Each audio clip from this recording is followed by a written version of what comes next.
Imagine waking up each morning with a heart as steady as a mountain, where even when the world storms around you, your center remains untouched. People argue, problems appear, life twists unexpectedly, yet within you there is stillness, like a calm lake reflecting the sky. Can you picture how different your days would feel if nothing could disturb that inner peace? That is the gift of Buddhist wisdom, to discover strength not by controlling the outside world, but by mastering the world within. The Buddha once reminded us, peace comes from within. Do not seek it without. In this journey, we will walk through 7 timeless lessons that don't just teach calmness, but awaken the unshakable clarity that already lives in you. So, if you're ready to step into a state where your calm is no longer fragile but unbreakable, stay with me. This path may not only bring peace, it may completely reshape the way you meet life. Lesson 1. Breathe to return home. Before a storm of thoughts takes over your mind, pause, breathe. In Buddhism, the breath is not only a tool, but also a homecoming. Each inhale gathers you back from the chaos of past regrets and future worries. Each exhale releases the tightness you've been holding without even knowing it. Think of how often we react without awareness, snapping in anger, drowning in anxiety, rushing without clarity. But when you take one conscious breath, you place a small space between the noise and your response. That space is freedom. That space is peace. A Zen master once said, "When I breathe in, I calm my body. When I breathe out, I smile." Simple words, yet they hold an ocean of truth. Breathing is more than air entering your lungs. It is an invitation to return to yourself, to the present, where no fear or stress can exist. So the next time the weight of the world presses on you, try this.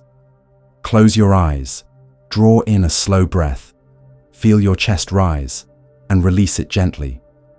Notice how even one mindful breath changes the rhythm of your thoughts. Each breath becomes a reminder. You are not lost in the storm. You are the calm eye at its center. Lesson 2. Reframe the shadows of the mind. Negative thoughts are like passing clouds darkening the sky for a moment, but never the sky itself. Every one of us experiences them. Buddhism doesn't tell us to fight these thoughts or deny them. Instead, it teaches us to transform our relationship with them. Think about it. The mind is constantly creating stories. Some are hopeful, others heavy. When a difficult thought arises, you have 2 choices: let it take root and spread, or shift your perspective and see what wisdom might be hidden inside.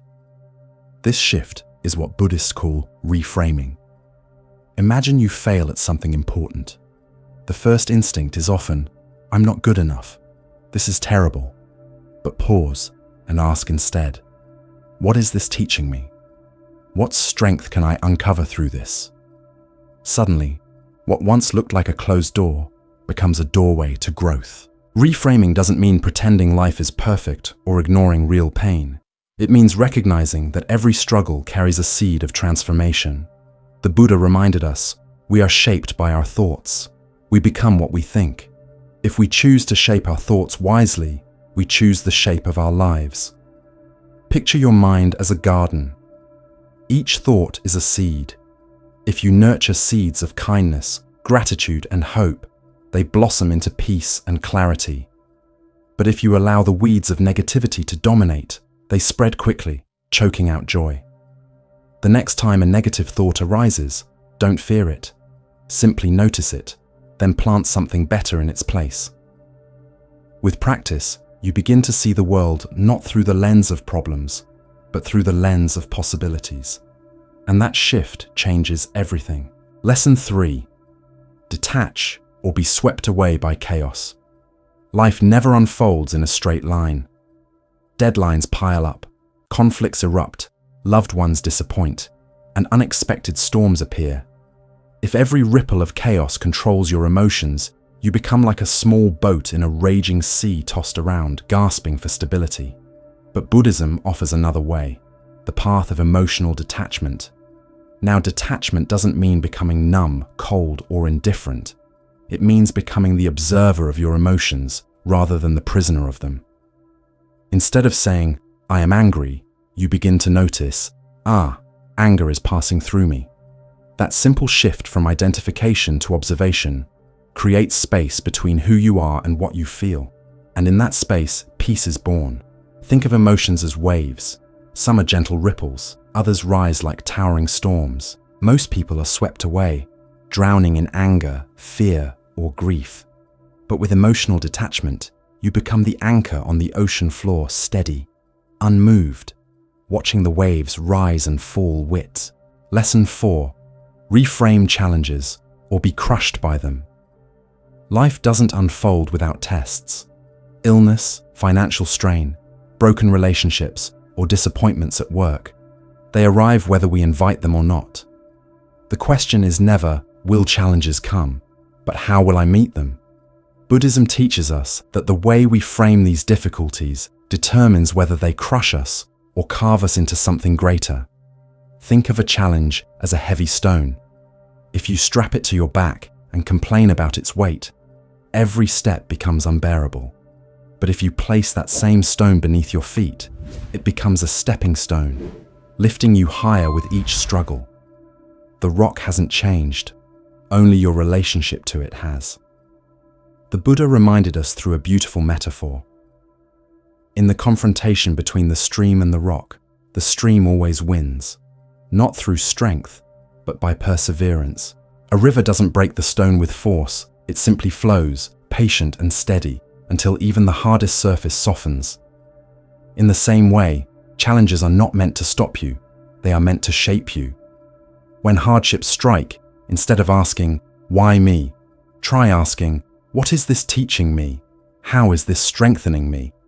This mindset transforms difficulties into teachers. A setback becomes a lesson in resilience, a betrayal becomes a lesson in self-trust, and a failure becomes a doorway to wisdom. Avoiding difficulties only multiplies suffering. Facing them with courage, however, refines your character. Without storms, trees would never grow deep roots. Without pressure, coal could never become a diamond. So the next time life feels heavy, don't see it as punishment, see it as preparation. Every challenge is an invitation to rise stronger, calmer, and more unshakable than before. Lesson 5. Let go of what you cannot control or be consumed by it. So much of our exhaustion doesn't come from what actually happens to us. It comes from the energy we waste trying to control what we never could. Think about it. We want people to act the way we imagine. We want events to unfold according to our plans, and we want life to obey our timetable. But the more we fight against reality, the more drained, restless, and anxious we become. Buddhism teaches one of the most liberating truths. Peace is not about controlling life. It's about releasing the need to control. Imagine standing at the edge of the sea with your hands full of sand. The harder you try to grip it, the faster it slips away. But if you relax your hand, the sand simply rests there. Life is the same. Grip too tightly, and you lose your peace. Loosen your grip, and you discover freedom. The Buddha said, "Let go of what's gone, be grateful for what remains, and look forward to what is coming." This is not resignation, it is wisdom. Letting go doesn't mean you give up. It means you stop pouring your energy into battles you cannot win. Think about the things that steal your peace, an argument you replay in your head, the way someone judged you, the traffic jam that delayed your day, or the outcome of a decision that's already been made. Ask yourself, can I change this? If the answer is no, holding on to it only deepens your suffering. Here's a practical way to apply this. When frustration arises, pause and breathe. Instead of wrestling with the situation, imagine placing it in a flowing river. Watch it drift downstream, out of your hands, carried by the current of life. This simple visualization helps you remember, your control was never meant to extend everywhere, and that's okay. Mindfulness meditation strengthens this practice. When you sit quietly and watch your thoughts, you realize they come and go like clouds. Some are pleasant, some heavy, but none of them are permanent. By observing without clinging, you learn the art of letting go in the mind, and this naturally extends into daily life. Acceptance is another key. Acceptance does not mean approval. You don't have to like the storm to acknowledge it is raining. But the moment you stop shouting at the sky, you make space to open an umbrella, to adapt, to keep walking with dignity. Resistance multiplies pain. Acceptance opens the door to peace. Carrying what is beyond your control is like dragging heavy bags on a journey. Every step is harder than it needs to be. But when you set those bags down, your body feels light, your spirit feels free, and suddenly the path ahead doesn't look so impossible. To let go is to trust. To trust that life has its own timing, its own unfolding. To trust that you are strong enough to meet whatever comes. And to trust that peace does not come from holding on, but from releasing. The Buddha reminded us, the root of suffering is attachment. When you loosen your grip on control, you break those roots. You discover that even in uncertainty, you can be steady. Even in chaos, you can be calm. So next time you feel drained by the weight of things you cannot change, breathe deeply and remind yourself, I release this. I cannot control everything and I don't need to. Focus instead on where your true power lies, within your own actions, your own choices, your own peace. That is where freedom begins. Lesson 6. Cultivate gratitude or be consumed by negativity. Negativity is like quicksand. The more you fight against it, the deeper it pulls you in. In today's fast-moving world, where social media highlights what we lack and modern life constantly whispers, not enough, it's easy to slip into that quicksand without realizing it. You begin by focusing on what's missing. The promotion you didn't get, the car you don't drive, the love you haven't found. And before long, your mind becomes a storm cloud that blocks out the sun. Buddhism offers a profound antidote to this storm: gratitude. Gratitude is more than saying thank you. It is a lens through which you learn to see life differently. Where others see lack, you learn to see abundance. Where others see burdens, you begin to notice hidden blessings. Gratitude does not erase difficulty, but it prevents difficulty from defining your entire world. The Buddha once said, "Let us rise up and be thankful, for if we didn't learn a lot today, at least we learned a little." This wisdom reminds us that there is always something worth acknowledging, no matter how small. Even in days of struggle, you can be grateful for the lesson that pain teaches, for the resilience it awakens, or even for the chance to breathe and start again tomorrow. Imagine for a moment two people walking through the same rainstorm. One curses the weather, drenched and miserable. The other smiles, feeling the cool drops on their skin, grateful for the water that nourishes the earth. The storm is the same. The difference lies in perspective. Gratitude is what transforms life's storm into something meaningful. Negativity works like a cycle. The more you dwell on it, the heavier it grows. Like weeds in a garden, it spreads until it chokes out joy. Gratitude, however, interrupts that cycle. It is the act of planting flowers where weeds once dominated. Each grateful thought is a seed that, over time, blossoms into peace, resilience, and joy. So how do you practice this? One powerful method is keeping a gratitude journal. Each night before bed, write down 3 things you're thankful for. They don't need to be grand achievements. It could be the warmth of your blanket, the smile of a stranger, or the comfort of a meal. Over time, your mind learns to notice these gifts automatically, shifting your focus from lack to abundance. Another practice is expressing gratitude outwardly. Buddhism reminds us that gratitude is not just a private feeling. It's meant to be shared. Thank your loved ones sincerely. Tell a colleague you appreciate their help. Bow to the earth in recognition of its endless gifts. These simple actions not only deepen your own gratitude, but ripple outward, softening the hearts of those around you. But what about when life is difficult? How do you practice gratitude when you're drowning in hardship? This is where gratitude becomes most powerful.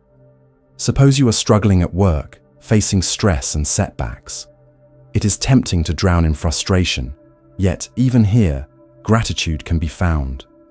Perhaps the challenge is shaping your patience, sharpening your problem solving, or strengthening your resilience. Hardships, in Buddhism, are not punishments. They are teachers. Gratitude allows you to recognize the lesson, even while the struggle continues. It also helps to remember one of Buddhism's core teachings: impermanence. Nothing lasts forever. Not joy, not sorrow, not even the heaviest storm. When you hold this truth close, gratitude flows more easily. You realize that even during difficulty, there are moments of light, and those moments are worth treasuring. Mindfulness strengthens this practice. By being fully present, you notice the overlooked miracles in daily life: the rustle of leaves in the wind, the fragrance of tea, the comfort of a kind word. Gratitude and mindfulness are two sides of the same coin. To be mindful is to notice. To be grateful is to honor what you notice. Together, they create a state of awareness where negativity cannot dominate. Ultimately, gratitude is not about waiting for life to be perfect before you feel thankful. It is about realizing life is already full of hidden treasures. The more you train your heart to see them, the harder it becomes to drown in negativity. Gratitude doesn't erase life's storms, but it gives you an umbrella. It doesn't stop hardships from arriving, but it gives you the strength to walk through them with dignity. And most importantly, it transforms your perspective, helping you see not just what is missing, but what has always been present, quietly waiting for your recognition. When you live in gratitude, you don't just survive life. You begin to experience it as the gift it truly is. Lesson 7. Surround yourself with positive energy, not toxic people. We often underestimate just how much the people around us shape our inner world.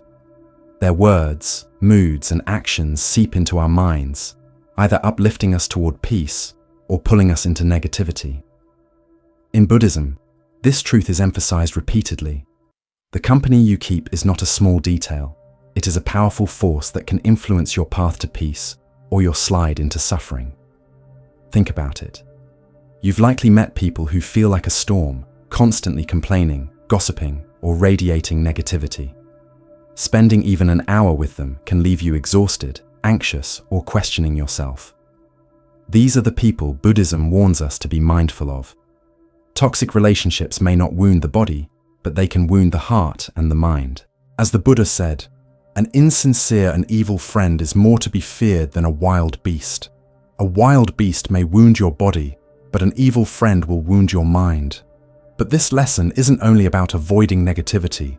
It's about actively seeking and nurturing positive energy. Surrounding yourself with people who inspire, uplift, and encourage you is like sitting near a warm fire on a cold night. Their energy doesn't just comfort you, it awakens something inside you. These are the friends who remind you of your worth when you forget, who celebrate your victories without envy, and who stand beside you when the path becomes difficult. In Buddhism, such people are called kalyana mitta, spiritual friends. These aren't just casual companions, they are companions of the soul, people who walk alongside you in your journey toward wisdom and peace. Spiritual friends don't just share laughter, they also share truth, accountability, and encouragement. They remind you of the bigger picture when you get lost in small worries. Now, avoiding toxic people doesn't always mean cutting them out completely. Sometimes they are colleagues, family members, or people you cannot simply leave behind. Instead, Buddhism teaches us to protect our energy through boundaries and detachment. A boundary can be as simple as limiting your time with someone, choosing not to engage in gossip, or refusing to let their mood dictate yours. Emotional detachment, another Buddhist teaching, does not mean you stop caring. It means you learn to observe their negativity without absorbing it. Like watching a storm through the safety of a window. You see it, but you don't get drenched. Try this practice. The next time you leave a conversation, pause and ask yourself, do I feel lighter or heavier? Did this interaction inspire me or drain me? The answer will tell you whether that person's energy is nourishing or toxic. Over time, this mindfulness helps you naturally adjust who you give your energy to. But surrounding yourself with positive energy doesn't stop with people. It extends to your environment. a cluttered, chaotic space can affect your mind just as much as a toxic person. Digital spaces, too, have energy. The media you consume, the accounts you follow, the conversations you engage in online, all of it leaves an imprint on your mind. Buddhism encourages us to create environments, both physical and digital, that promote calmness, clarity, and mindfulness. Declutter your space, spend more time in nature, and choose content that uplifts rather than drains you. And here's something crucial to remember. You are not just influenced by energy, you are a source of it. You too shape the emotional climate of every room you walk into. If you radiate gratitude, kindness, and compassion, you become a light in the lives of others. Positive energy is contagious. When you cultivate it within yourself, you begin to attract people of the same frequency. Together, you create a ripple effect of peace that extends far beyond you. Surrounding yourself with positive energy is therefore both a protective act and a creative one. You protect your inner peace by limiting the impact of toxic influences, and you create a harmonious life by seeking out nourishing relationships, cultivating mindful environments, and radiating positivity yourself. In the end, ask yourself this: do the people and places around me reflect the life I want to build? If not, it's time to make gentle changes. Let go of the influences that drag you down, nurture the connections that uplift you, and remember to be the kind of energy you wish to receive. When you walk with spiritual friends, when you live in mindful environments, and when you yourself radiate compassion, you don't just survive in this world, you thrive in it. Conclusion: the path to unshakable peace. As we reach the end of this journey, take a moment to reflect on what we've uncovered together. 7 timeless Buddhist lessons, 7 lanterns that can light your path through the darkness of chaos, negativity, and uncertainty. We began with the breath, the anchor that reminds us that peace is always just one inhale away. Then we moved into the art of reframing thoughts, learning that even the shadows of the mind can become doorways to wisdom if we view them with clarity. We saw that detachment doesn't mean indifference, but freedom. Freedom to feel without being drowned by feeling. We explored challenges not as enemies, but as teachers, heavy stones that can crush us or strengthen us, depending on how we carry them. We learned the power of letting go, discovering that peace begins not in holding tighter, but in releasing what was never in our control. We turned to gratitude, the antidote to negativity, which transforms ordinary moments into extraordinary gifts. And finally, we looked outward to the company we keep, remembering that the energy around us shapes the energy within us, and that spiritual friends, environments of peace, and positive actions nourish our souls more than we often realize. These 7 lessons are not just words to hear and forget. They are practices to carry into your everyday life. Think of them as seeds. When planted in the soil of your daily choices, watered with mindfulness and nurtured with patience, they grow into a life of calm, strength, and resilience. But here's the truth. This path is not about perfection. You will stumble. You will forget. There will be days when the storm pulls you off balance, when anger wins, or when gratitude feels impossible. And that's okay. Buddhism teaches us that even the act of returning, coming back to the breath, returning to gratitude, remembering to let go, is itself the practice. Falling down and rising again is not failure, it is the journey. The Buddha once said, "Peace comes from within. Do not seek it without." These lessons are not about changing the world outside of you, but about transforming the way you move within it. A calm lake does not stop the wind, it simply refuses to be disturbed by it. You too can become that lake. So the question is, which of these lessons will you begin with today? Will you pause to breathe when the stress rises? Will you reframe the next negative thought that appears? Will you finally release that burden you cannot control? Even one small step is enough to shift your life's direction. As you continue forward, I invite you not just to remember these teachings, but to live them.